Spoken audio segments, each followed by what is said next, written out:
Hello, hello, hello. I'm Lady Falana, the CEO and founder of Endure Entertainment, the home of clean entertainment with one vision, one goal, to inspire.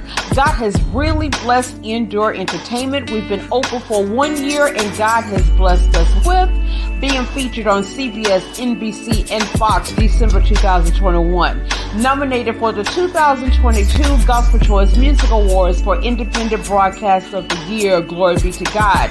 January 2022, we had our first annual virtual extravaganza. We were blessed by Pastor Jasanya Whitfield, Greg G. Baby Taylor, Marilyn P., Elder Michelle Hinton, and Larry Edwards Jr.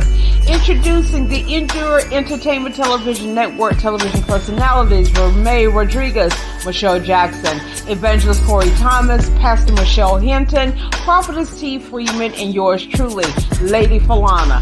All are amazing shows with their own flavor on how to introduce the love of Christ to the world, and that's bona fide talk. Family, Endure Entertainment has reached 18 countries outside of the U.S., and we're syndicated on 18 different podcast directories. You can view our shows on our website at bftm.live. We air our shows live 5 days a week on our website, and you can view our 24 hours a day, 7 days a week television station on our website, bftm.live.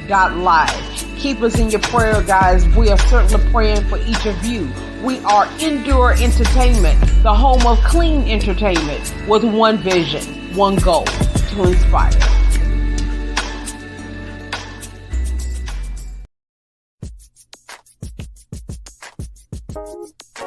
Hey, we want to give a shout out to all those that make it possible for us to be seen live on this broadcast. Starting with the Clean Queen, treating you like royalty.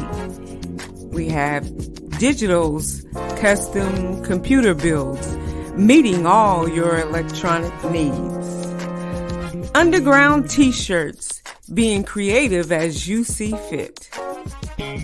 Highly Favored Productions, the ministry where music and lyrics come together. Mountain Mike's Coffee House, a small business treating you like family. For sponsorship opportunities, give us a call at 270-986-7996.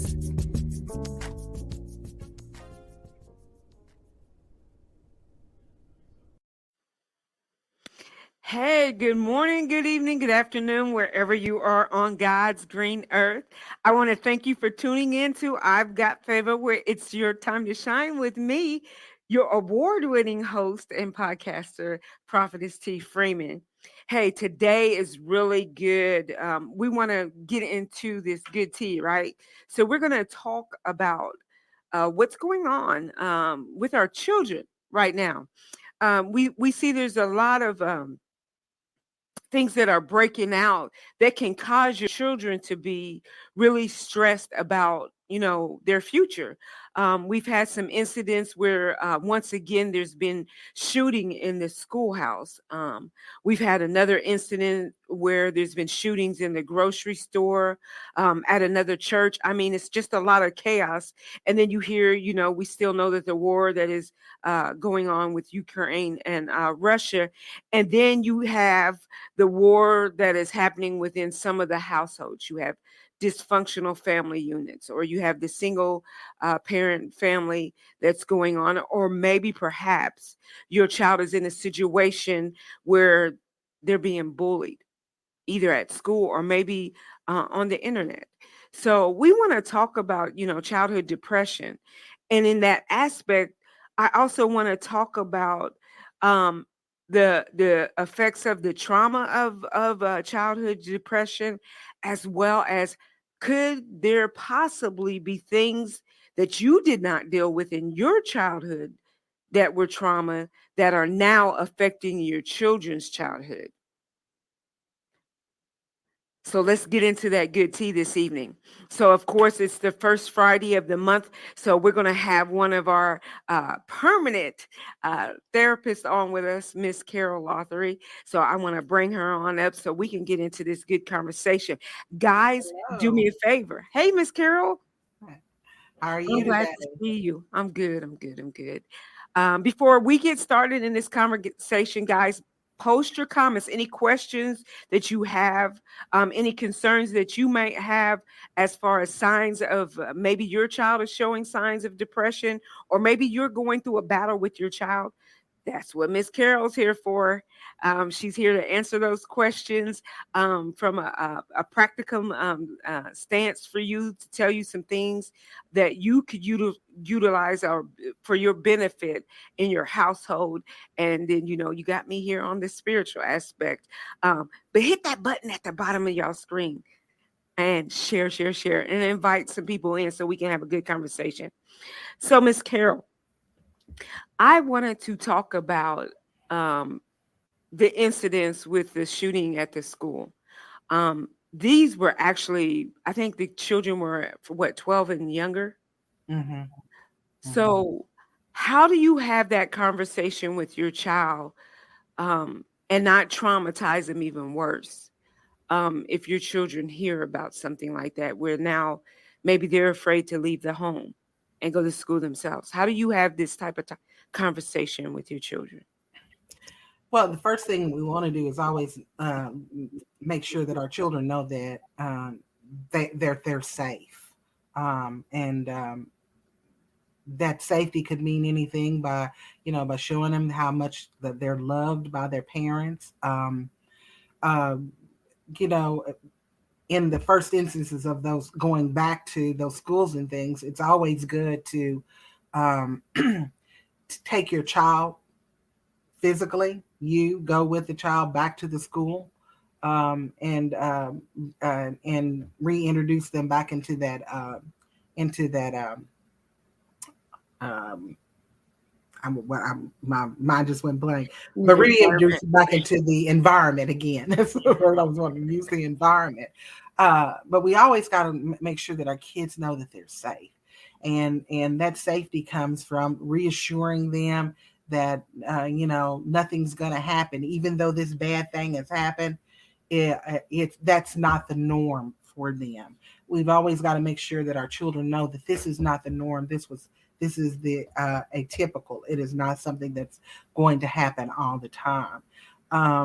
Because we don't want our children to get into that point of being hyper vigilant and always looking around to see if somebody's going to walk through the door with with a gun or a bomb or something, and blow them up.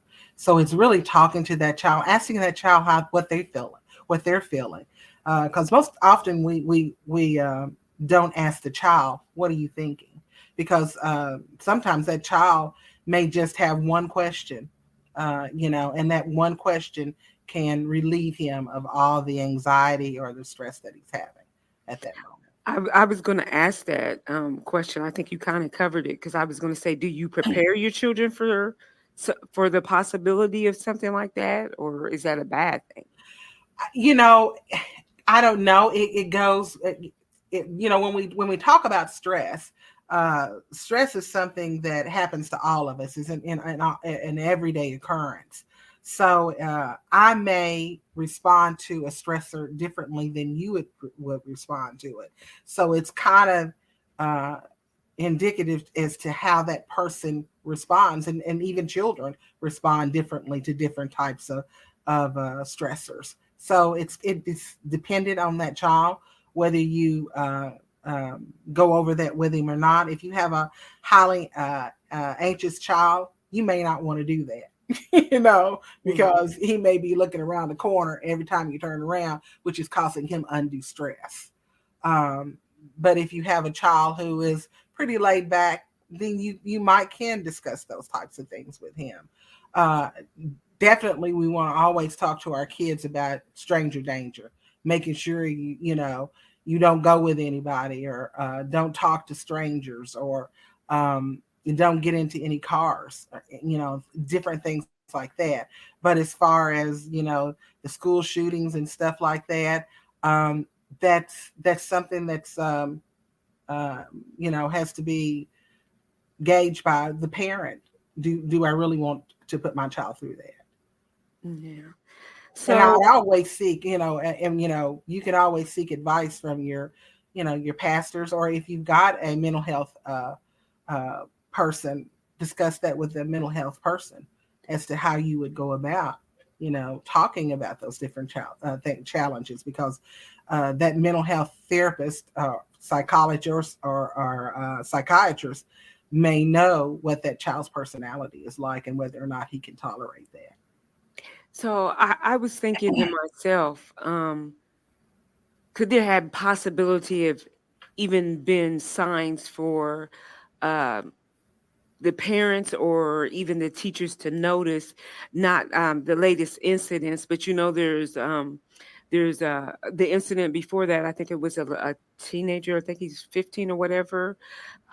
He come into the school and his behavior kind of um, red flag the teachers to start telling the parents, hey, is there things that we as parents should be aware of, or signs that we should pay attention to, that maybe something is stressing or something is changing in our child, that they might need to be in some type of therapy, or we need to be watching them? Uh, Yeah, because each child has a different characteristics of how they interact in play, in study time, sleep time. If you notice your child is losing sleep, not eating, isolating themselves, those are very good indicators that something may be occurring, and you might want to talk about, get your child, see if your child will talk about it. If your child is closed off and is not talking about anything, then it's probably a good idea to seek some type of help, because there may be something that somebody has told him to keep a secret, or something that he has witnessed that he doesn't know whether or not he can trust to tell somebody. So it's always know the characteristics of your child. Know what his sleep pattern is. Know what his appetite pattern is. Know how he gets along with other peers, and even what he does in his free time and in his alone time. Just get to know your child. Talk with your child. Become a friend with your child. Um, not to the point where you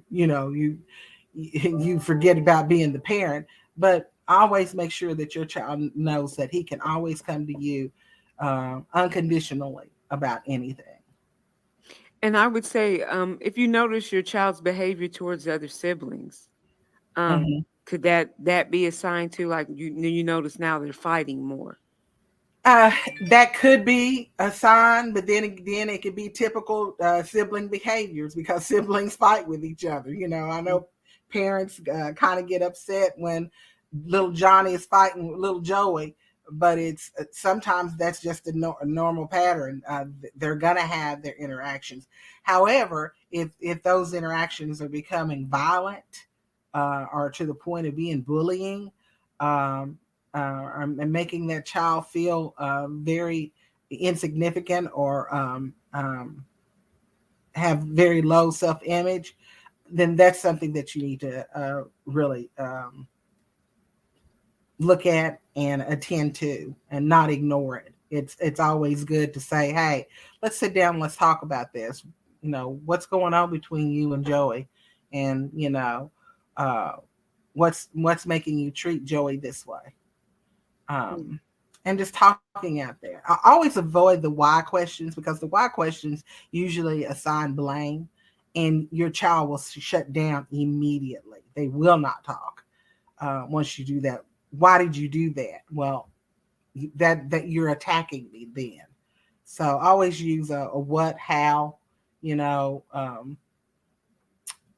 let's talk about it kind of remark or question. I was also thinking this too.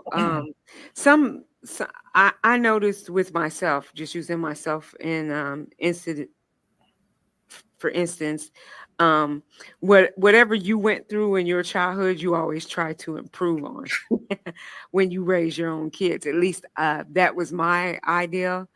Um, so I think sometimes you can overcompensate. Like, um, for instance, I thought I was giving my kids each individually enough attention, but my middle son, as he's older now, said he felt like I favored one child over the other. Um, and he's a middle child, just like I am, and uh, it was because he did not have his own identity. Mm-hmm. Um, he felt like if I do what he does, or if I do what he does, mom and dad will pay attention to me because they like that in this sibling or that sibling. And I got to um, thinking about that, and I thought to myself, man, you know what? I think he got that from me because I truly didn't discover who I am until recently. So I always tried to be the good kid, um, Mm-hmm. because my brothers were always uh, doing that. So if we look at ourselves, if we assess what's going on in our life, for instance, some things that we can prevent from maybe causing issues within our children. Um, for instance, when you go through a family that has parents that are battling or going through a separation or a divorce, how how do you make, because that's trauma, it's Mm-hmm. automatically going to be trauma for a child. How do you make the transition for your child easier so that your bad decisions or your bad choices or your what you think is healthy choices for your child, how do you help them to process that? um, I don't know, is there a way you can keep it from um, damaging them, I guess, is for the lack of better words. Well, and I'm going to go back to something that you said before. When you talk about your son who was doing things, you know, uh, what they call negative attention is better than no attention. Yeah. So And if that was I him. get, if I can't get your attention through the positive experiences that I'm having or giving out, then I'm going to do it negatively. So any attention is better than no attention.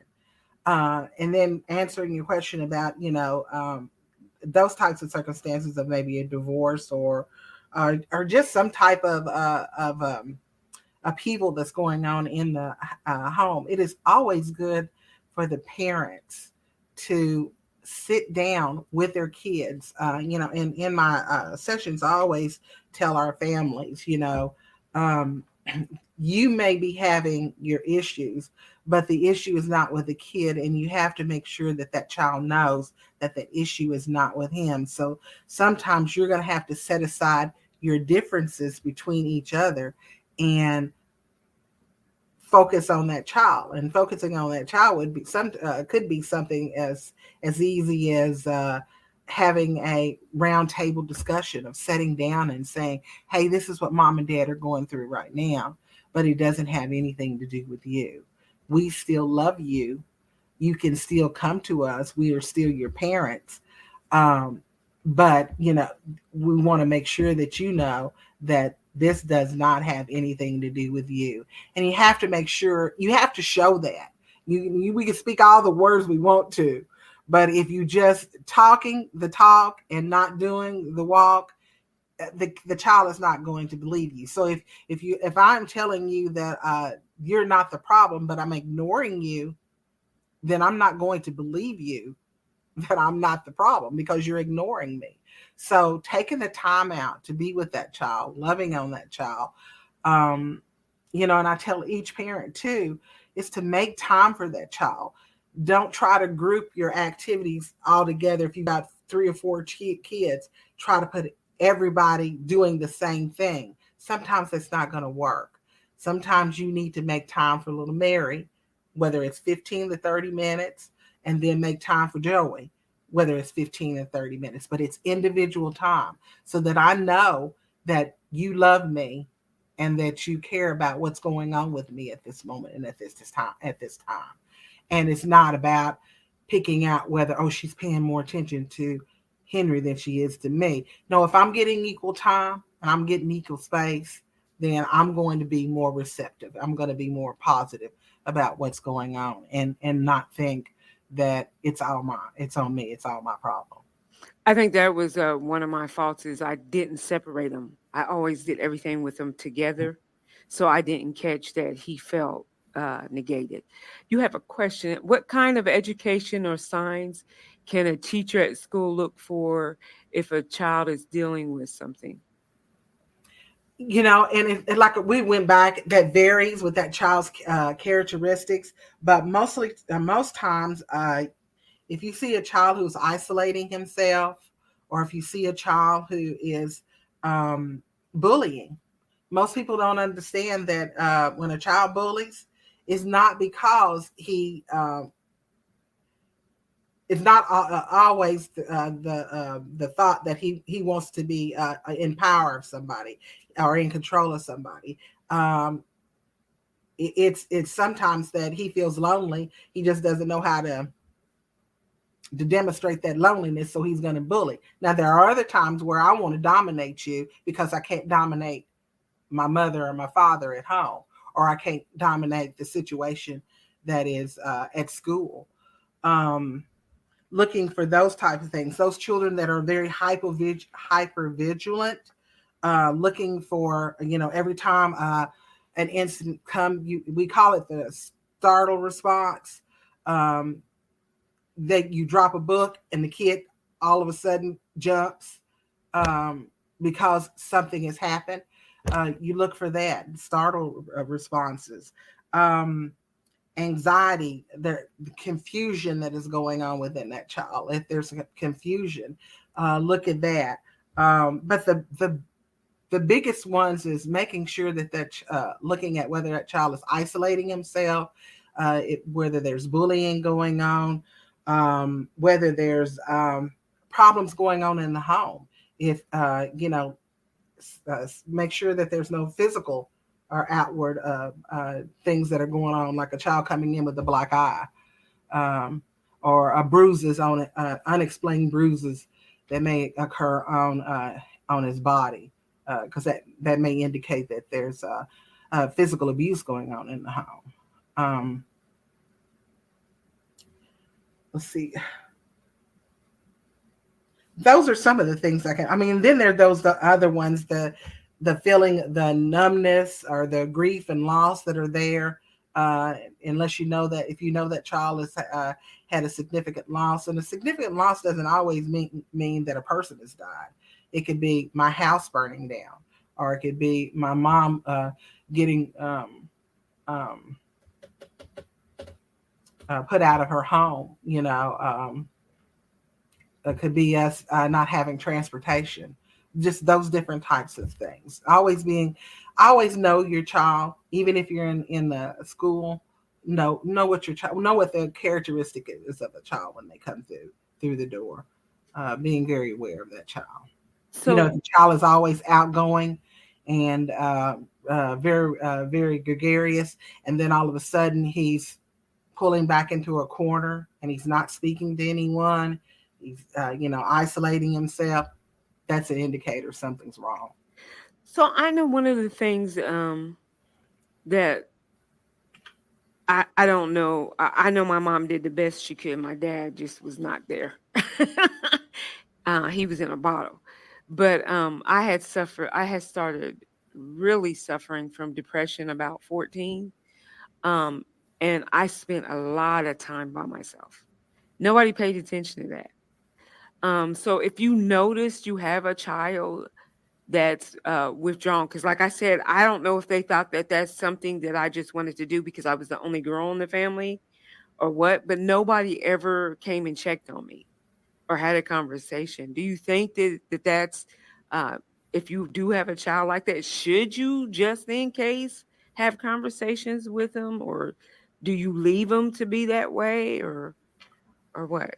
In my opinion, I think it's always important to have conversations with your child, whether they're in a depressed mood or whether they're very happy and outgoing. Um, it's to me, it's always important to always daily have that family time with your child. Sitting down, I know my granddaughter. She gets a little irritated sometimes when she comes through the door, and I go, "Hey, how'd your day go?" And she goes, "Mama, why are you always asking me that?" And I say, "Because I care. I want to know how your day went. I want to know if there were any problems that we can sit down and we can talk about it and we can solve it for you." You know, just making sure that that child knows that, hey, I don't always have to keep things to myself. I have somebody that I can turn to and I can talk to. Now she does, when I say, "Hey, how's your day going?" She just comes right out and tell me. I get the whole full gamut of what went on, the full, from the day she started in the morning to the time she come home in the evening. So that's that's one of the starts of making sure that that child knows that I can always have somebody to talk to, and that I'm going to listen and I'm going to hear. Because oftentimes we ask our child, but we don't listen. We don't hear Mhm. what they're saying. So it's always important to always make sure that you listen and hear what that child is saying. I got another question. Can depression look like anxiety? Yes, it can. It definitely can. All of those things are interwoven with each other. That's why it is very important for people to be able to identify emotions. I often will ask my client, um, how are you feeling today? Or if there's an event that has occurred, the child would go, "I feel angry," and I go, "What is it that you feel angry about?" Because I want to make sure that he's feeling angry and not frustrated, because there's a difference, and oftentimes um, we can't distinguish between our emotions because we use them so interchangeably. Uh, you know, if I'm jubilant, I'll say I'm happy. Well, you know, jubilant is much more than happy. Mhm. Because it's out there. It's all the way out there. It's extreme. So knowing what your emotions are, getting in touch with your emotions. Depression is it's under the umbrella of anger. Um, we don't think about that, but when people talk about their emotions, sometimes they'll say, "I'm angry." When that, like I said, when they may be either frustrated, disappointed, uh, even depressed. So yeah, anxiety and depression can have the same characteristics or the same traits. You just So, have to be able to distinguish. that's something that I just learned. I did not know. The verbiage is important, and Hmm. asking the right questions to get to it. You don't just accept it, so that you make sure that you're getting the right description, so you know how to uh, engage in a conversation with them to get to the root of the issue. Um, Another thing I wanted to talk about is sometimes I know even in broken relationships, you have one parent that tries to friend the children. So can that be damaging? I mean, for instance, if you have a parent that now the house is split up, and one of the parents actually moves the children into their bedroom instead of letting them have their own space, is that healthy? Or having conversations with them like they're an adult. Um, Again, that if it all depends on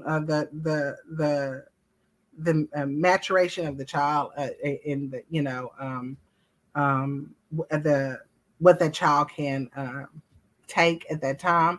Um, I always caution parents that the children really don't need to know your business. You can give them kind of a general overview of, "Daddy and I are just not getting along right now. We're having problems communicating." But I always feel that it is not acceptable for a parent to um, go into very explicit details of what went on in their intimate lives with their child, because that's a burden or a stressor put on that child that does not need to be there. Uh, Trying to sway that child to your side, it eventually that child is going to grow up and they're going to find out that some things were not what you told me, and then you have a child who resents not only the person who left, but also resents you because you didn't tell, you what you told was not always exactly how it went. And So that's just what be I'm sorry, go ahead. No, I was just going to say, just be very careful about what you disclose. The intimate details of your life between you and your partner are not, for a child to digest or for that child to take over, because they don't need that unnecessary burden. And I think that's what I was talking about. Some of the traumas from our own childhood affecting our children. I think that was a behavior that right there was a behavior I carried over. Because one of the things my mother was, I was her best friend. At 8 years old, I knew my dad wasn't paying bills, that he was Mhm. a drunk, that she was carrying everything, and how hard and she was struggling. And when I myself started going through my divorce, I was always telling my kids, well, go ask your daddy because he's the one with all the money. Go ask your dad because your dad's the one that's blah, blah, blah, blah, this and that. I mean, they knew I was angry at him. Mhm. I was saying things to them that I don't think they should have heard. Mhm. Mhm. Um, and even the conversations, my mother was doing that with my children. I noticed too. She was saying things about me to my children. So that's what I was saying.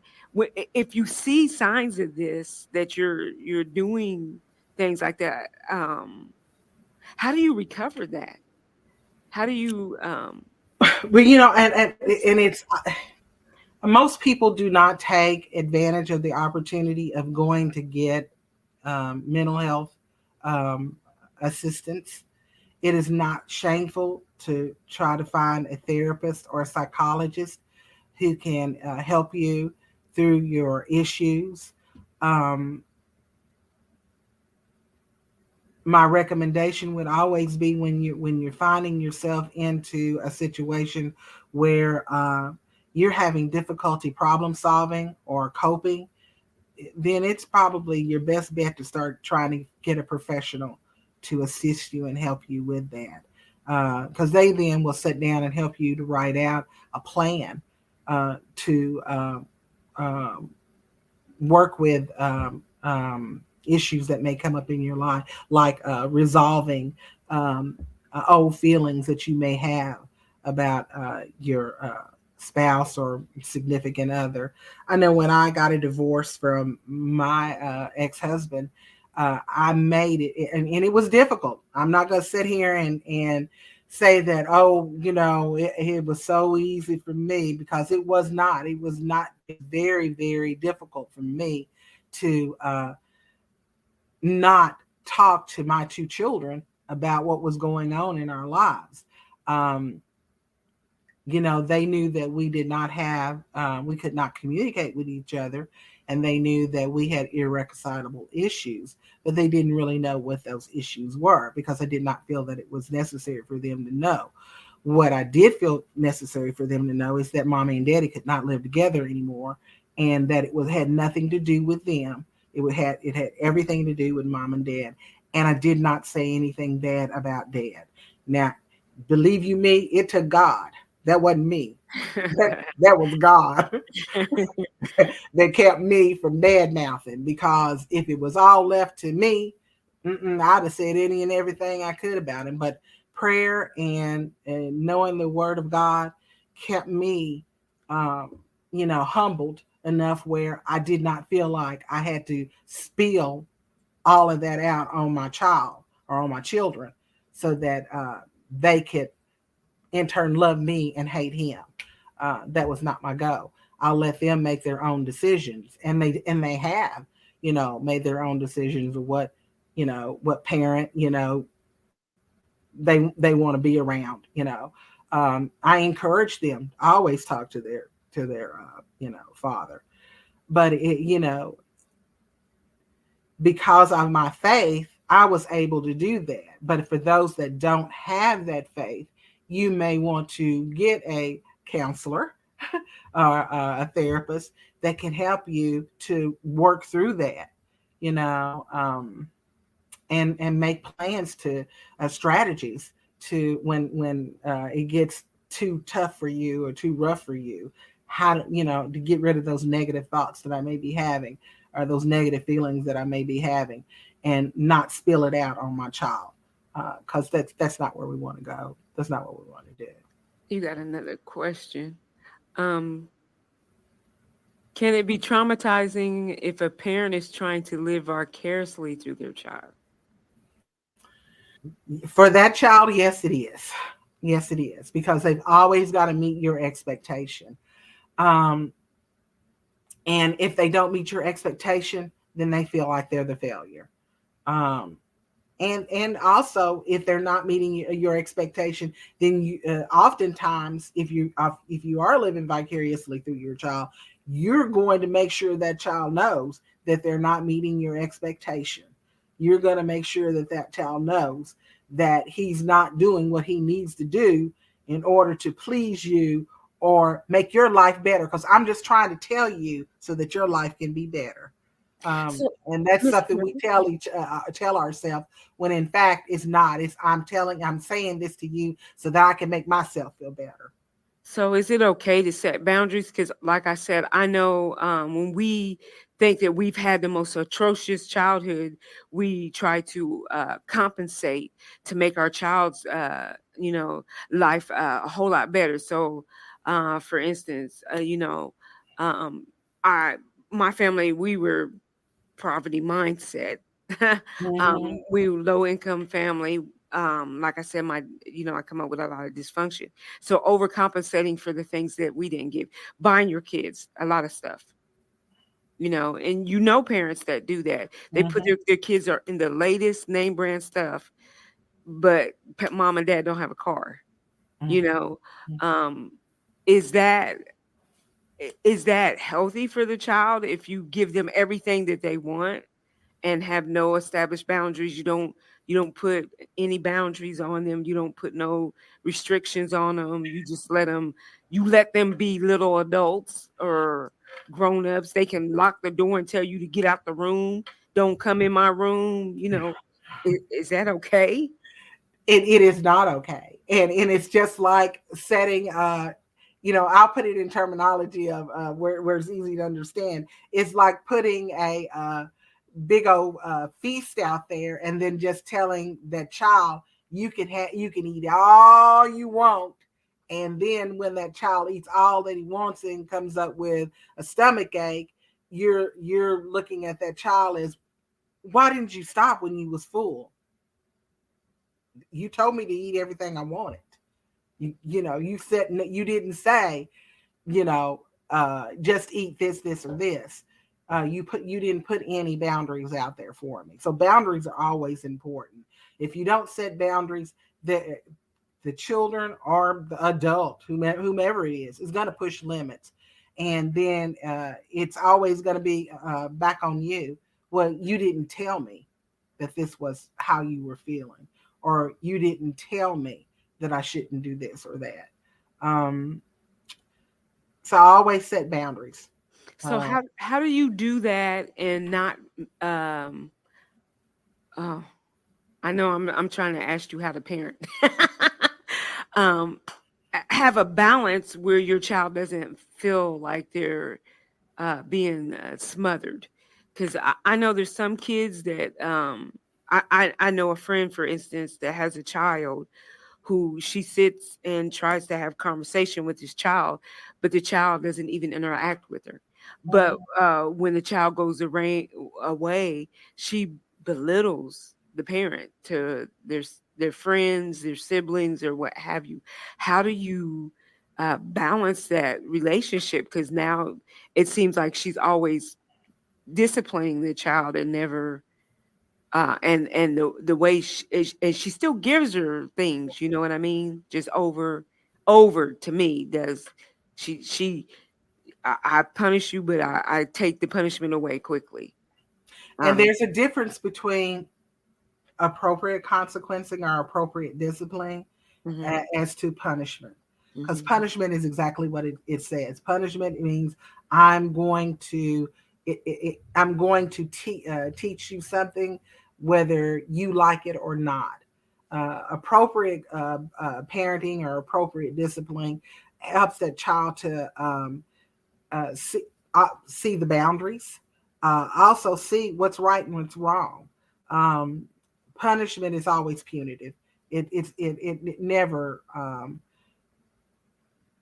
It's very rare that a child learns anything from punishment, um, So but how do they you will get a learn something from if you sit down and you talk with them. And this is the reason why I'm giving you this consequence. mhm. Uh, Also, allowing the child to help distinguish what type of consequence he wants to have.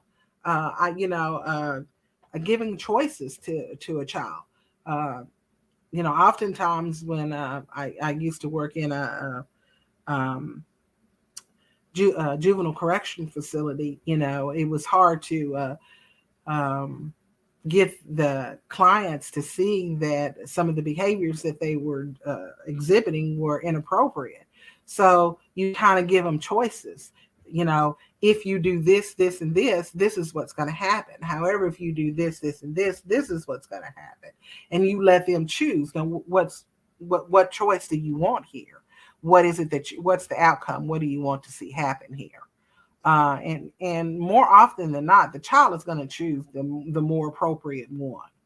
Um, More often than not, he's going to choose the one that's going to benefit him the best.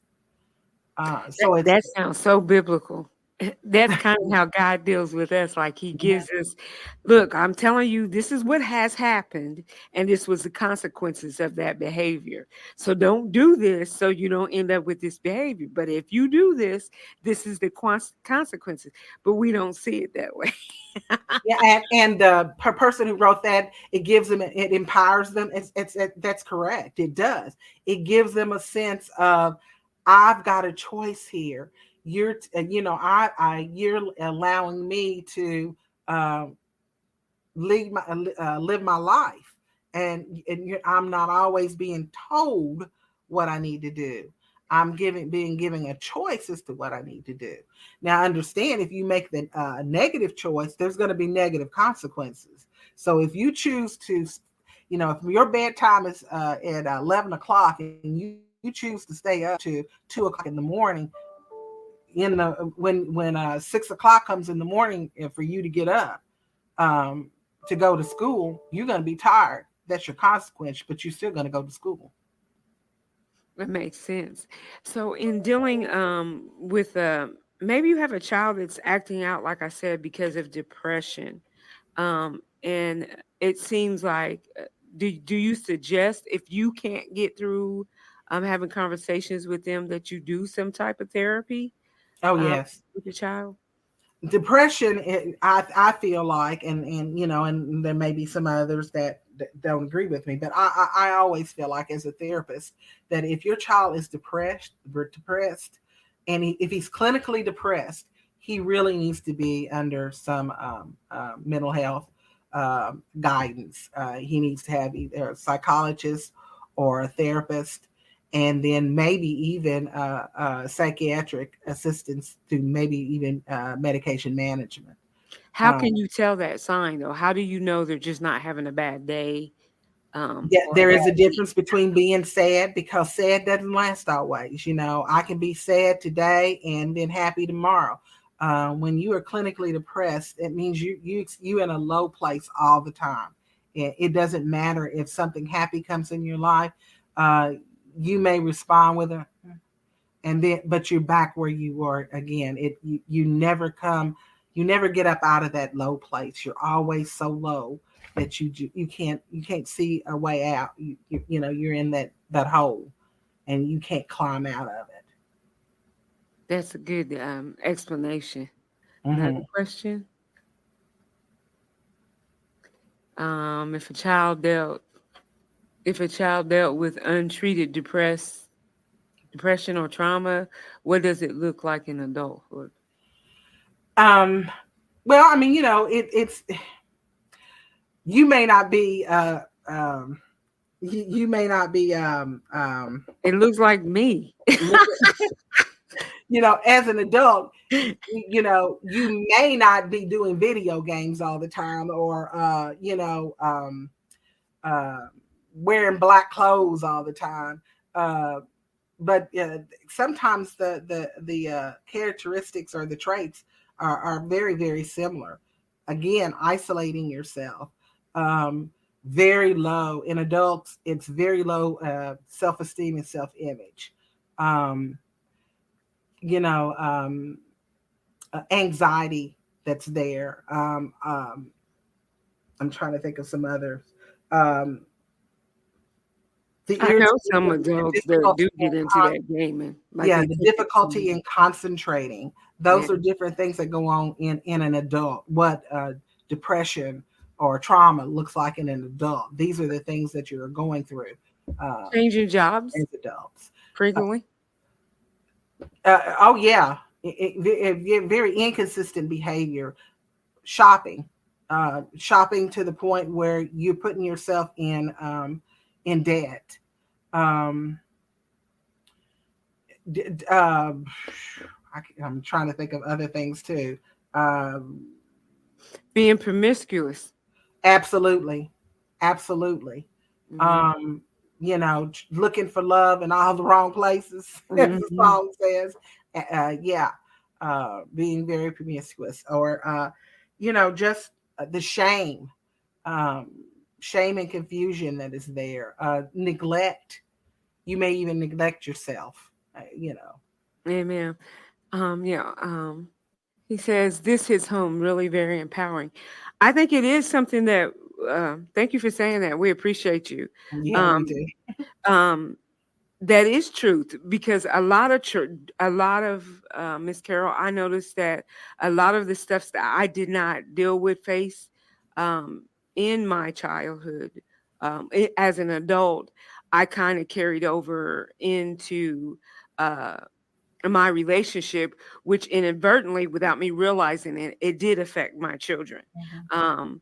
Um, I didn't deal with the anger, the my daddy not acknowledging me, not having my dad tell me that he loved me and things like that. I never heard my dad say that until right before he died.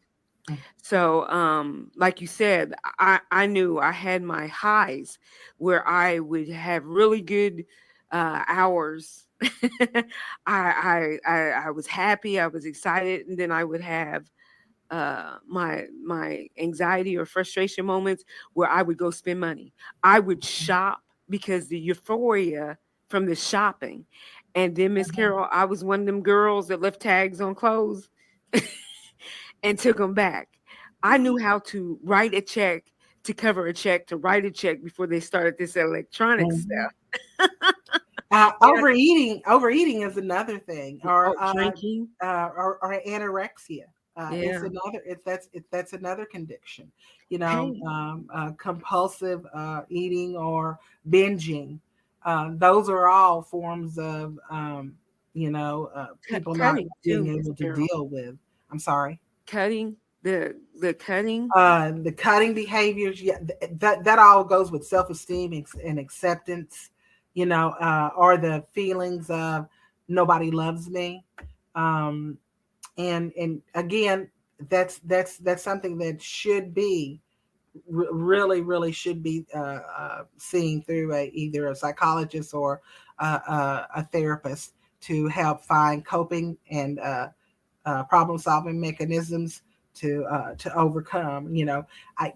One thing that we teach our kids sometimes that can be very effective for the kids to replace the pain, because what they're wanting to do is find something to replace the pain that they're going through. Right. And that will distract you. The cutting will distract the pain that's going on in my head and in my heart. So I've got to focus on the cutting that that pain that I'm getting from the cut right then. So we may do little things that kind of seems odd, like wearing a rubber band. If you see a person sometimes wearing a rubber band, they might take that rubber band and pop that rubber band to replace that cutting behavior. Um, but it's but you need to really go to a mental health specialist in order to learn how to um, resolve those issues. What's going on? Why am I seeking to cut myself? What's going on? Because, like I said, a lot of people um, often find themselves doing that in order to, uh, escape the pain that's going on in their home life or personal life. Um, and it's easier for me to do it this way than to deal with what's going on inside my head or inside my heart. Yeah, and like I said, I know that that was my way of to covering up, like even the promiscuity. I was doing that just to give me a moment of false, like somebody wanted. I had something somebody wanted. I had value at that moment, and then when it was over, I would feel horrible. Mm-hmm. Um, so, and I know for me, it did take me several years before I found a really good therapist to help me see, because I was always giving everybody else affirmation and accolades, but I never seen anything good, no self value, no Mm-hmm. self worth in myself. So how do Mm-hmm. you now teach your kids that? How can you love your kids properly? How can you love anybody properly if you don't even know your self worth and self value? Mm-hmm. We have another question. How do you incorporate spirituality with children dealing with trauma? And that's good because um, what what I have been taught by my pastors, because I take what I learned from my church, because I do secular therapy as well as Christian based therapy as well. And for those that are seeking Christian based therapy, I always refer to the Bible. The Bible tells you that there is nothing that the Bible can't tell you to how to interact with yourself. It tells you everything. You just need to look. Most people think, when I talk about dispelling the negative thoughts or um, controlling your appetites and stuff like that, knowing those Bible verses and where to go in the Bible and get that. Because, like, when I'm talking about negative thoughts, I always think of Philippians 4:8. And it said, think on these things, whatsoever things are good, whatsoever things No, are, that's not true. That's my verse. going to that. God Yeah, tells you what to think of. right. So sitting down with that child and it doesn't have to be an hour, sitting down with that child, depending on its age, starting anywhere between 5 to, five, if they're young, 5 minutes of sitting down and going over a Bible verse with that child. And then letting them know what God said about that verse and what God said about you within the context of that verse, because I always make sure my daughters know that they are fearfully and wonderfully made. Amen. You know, and that's in Ephesians. I always make sure that they know that you are a work of art. God made you this way, you know. Amen. Um, so just sitting down with them and teaching them the word and then getting the word in there and instilling the word into them. And like I said, it doesn't have to be long and arduous. 5 minutes with a 3 or 4 year old, 5 year old, maybe 30 minutes to an hour with your 15 or 16-year-old, 17-year-old. Just getting the word in them is what's important. Amen. Miss Carol, this was great tea. This was good conversation. I wish we had more time, but we're running out of time. Um, Guys, if you have any questions, concerns, the conversation can continue. You're always welcome to leave me a message You under this post, if you want to come back and watch it again, you can leave me a message. You can inbox me. And Miss Carol is on every first Friday of the month. We can continue the conversation. If you yourself are struggling, if you find yourself in a dark place where you feel like there's no hope, you feel hopeless, let me let you know this. There is a God that is concerned and who cares about you. He said it in his word. Jeremiah tells you that God formed you with a purpose and a plan, and that's to give you hope in the future. So he doesn't want you to feel hopeless. He doesn't want you to feel without value. He loves you and he is concerned. And there is nothing wrong with having Jesus and a therapist. Jesus himself was a counselor. So it does not make you imperfect. It does not make you awful. It doesn't make you crazy. It doesn't make you none of those negative things. That don't even sound like God. So you just got to make the choice to get up and make a phone call. Whatever you need to do to get your mind wrapped around what God says about you. And the one thing that I wanted to say before I close is that make it a point to sit down and talk with your child daily about what's going on in their life. I mean, it doesn't have to be a long period of time. It can be 5 minutes. Like I said, my granddaughter Melina, was like, I didn't want to talk about it the first time, but now it's a habit, and it becomes a habit. So sit down and talk with your child about what his day is like, what he's thinking, what's going on, what's your plan. I mean, even if you got to sit down and play a video game with absolutely, them, cards, whatever they're into, to get them to open up to you. Always make yourself available. Parents, we've got to get better at that. We have got to stop pushing our kids away, because that's what I did. I would push them out the bedroom when they would want to come up and talk. But that's why we've got to be healthy, so we can be healthy for them. All right. So let's deal with our childhood trauma so that it doesn't inadvertently affect our children, and pay attention. Learn your children's behaviors and their characteristics so that you can help them walk through this process, because the world is in a crazy state. Amen. And all is not lost. Once again, Carol, we thank you. I am so glad that you're doing better. Guys, if you still have comments or questions, please leave them in my inbox. I will make sure to pass them on to Miss Carol, and we will get you some help. We can refer you, give you 1-800 numbers, whatever you need. There is an agency that can assist you. Don't think because you don't have money you can't get assistance. That's untrue. There is plenty of agencies that are out there that can help you. So reach out to somebody, your pastor, a close friend, but reach out to somebody. And like I said, my inbox is always open. This is what I do. Miss Carol too. So we love you. I thank you for tuning in to I've Got Favor, where it's your time to shine with me, your hostess, Prophetess T, and Miss Carol, our monthly therapist, who's on every Friday, first Friday of the month. Make sure you guys tune in next week, and have a blessed and prosperous week. Bye.